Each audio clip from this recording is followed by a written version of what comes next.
Hey everybody!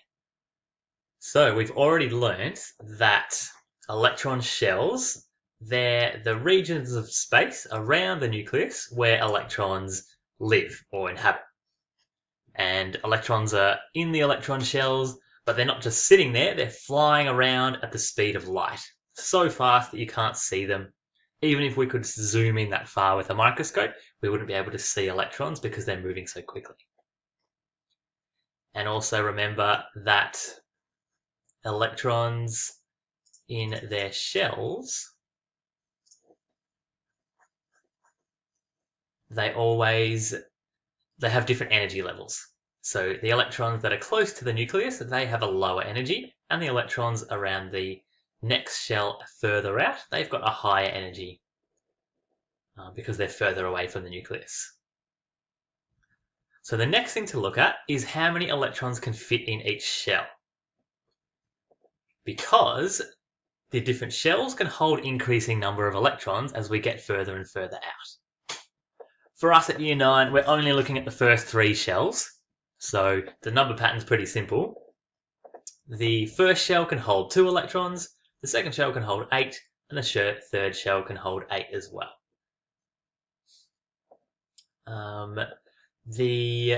Whenever electrons are in an atom, they're always inhabiting the lowest energy shells first, so the ones closest to the nucleus.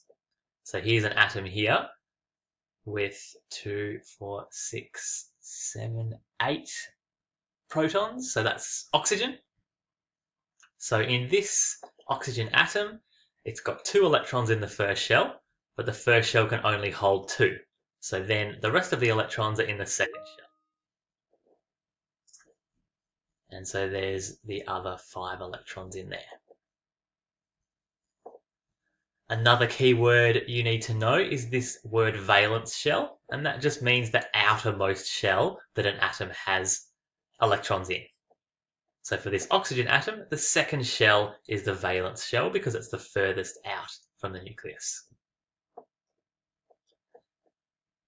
And the rule to remember is that the valence shell can only ever hold 8 electrons in it, or 2 for the first shell, like we said before.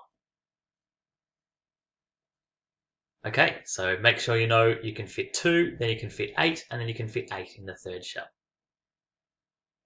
And so once you know these rules, you can start writing out how many electrons are in each shell for different atoms.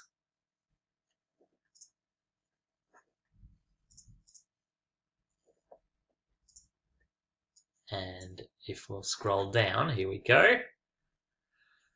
So here's an example of a lithium atom.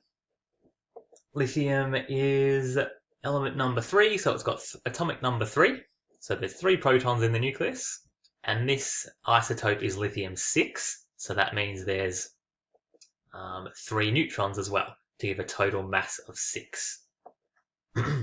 And in a neutral atom, there's the same number of electrons as there are protons. So this lithium neutral atom is going to have 3 electrons. So following our rules, the first shell can hold 2 electrons. So we've drawn 2 electrons in the first shell, and then the second shell is going to have that last electron. So that's the valence shell again. Okay, well, what we do to write this out, instead of having to draw the whole atom, is we do what's called an electron configuration. So all you do is to write the electron configuration, you're just listing how many electrons are in the first shell, the second shell, and beyond that if there are any. So to write the electron configuration for this lithium atom, we just write 2, 1, because there are 2 electrons in the first shell, and then there's 1 electron in the second shell here. And that's all you need to do for an electron configuration. You just write numbers showing the number of electrons in each shell starting at the first shell. All right, let's try another one. Here is sulfur, and this is and sulfur's number 16, so it's going to have 16 protons and 16 electrons in a neutral atom anyway. So following our rules, there must be 2 electrons in the first shell because that's all it can contain. Then the second shell will have 8, But then once we get to 8, that's the limit of the second shell. So then there's going to have to be some electrons in the third shell. And there's only 6 left over, so there'll be 6 electrons in the second shell.